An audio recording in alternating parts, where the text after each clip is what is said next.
meet my father.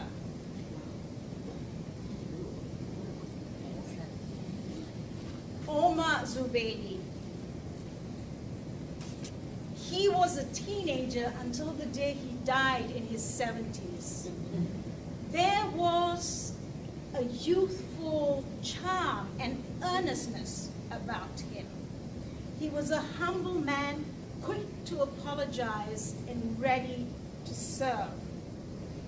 My father was the goalkeeper of the state soccer team. Everyone from the fish seller at the market to the chief minister knew him. Friends and relatives, when they needed work, they would come to my father and he would arrange for interviews to the best jobs possible for them. He himself did not take advantage of his connections. He was offered a gas station. He was offered business opportunities, a cushy job, but none of that grown-up stuff for him.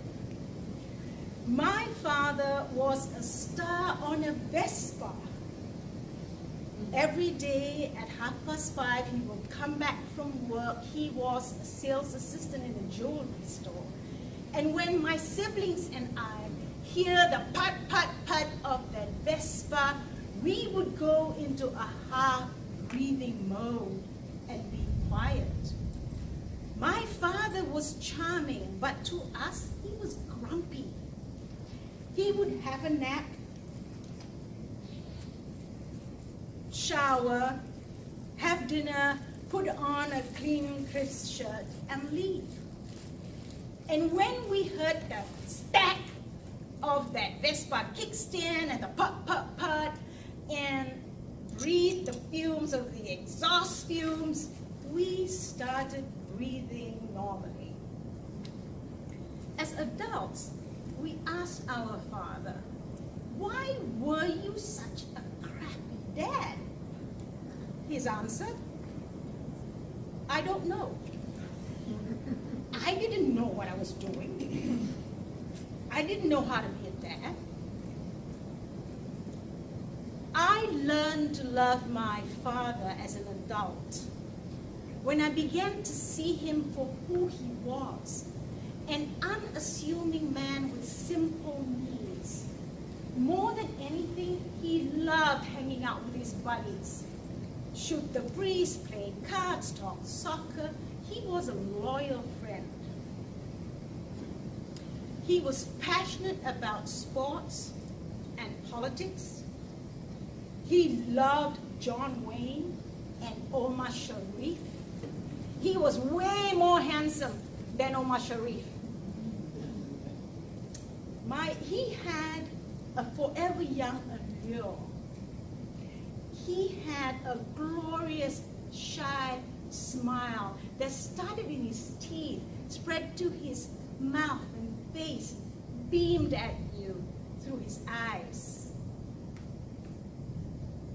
When I decided to marry, it was 2 months before my would-be husband was going to be transferred overseas. To be together, we had to marry in a hurry. My father acted swiftly. He made things happen. He vetoed aunts and uncles who insisted on this or that wedding ritual. He made things smooth and easy peasy for my groom and I. I was grateful to my father. I felt loved and supported. I felt that everything was going to be all right. I felt like a daughter. My groom and I arrived at my hometown, glided into a full-blown Malaysian wedding. We were king and queen for the day, replete in purple and blue sparkling outfits. The next day, we left the country. Many years later, at my brother's wedding, I danced with my father for the first time as an adult. It was the bossa nova.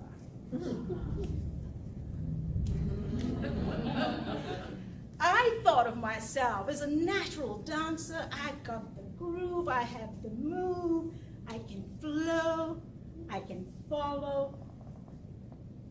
But my father's moves were so tender. He was so fluid, he was liquid. Next to him, I was wood. I understood why women my age were hitting on him, and why my mother was sometimes proud of it. As I learned to love my father, I would get flashbacks of long forgotten memories, sweet little packets that were buried under shame and sadness. Like the time my father spent the whole evening drawing kittens on page after page of my exercise book because I panicked and I thought that was what the teacher wanted. Or when my siblings and I would meet his acquaintances, total strangers who seemed to know who we were, our names, where we went to school, what our grades were. He must have been proud of us. Or when I was about 5, and I don't remember what happened before or after, we were outside. My father had a cigarette, and he dropped the cigarette, put his foot on it, and said to me, "It is like putting out a cigarette. That's how you do the twist." I like to think I got it that time, and he smiled that smile of his.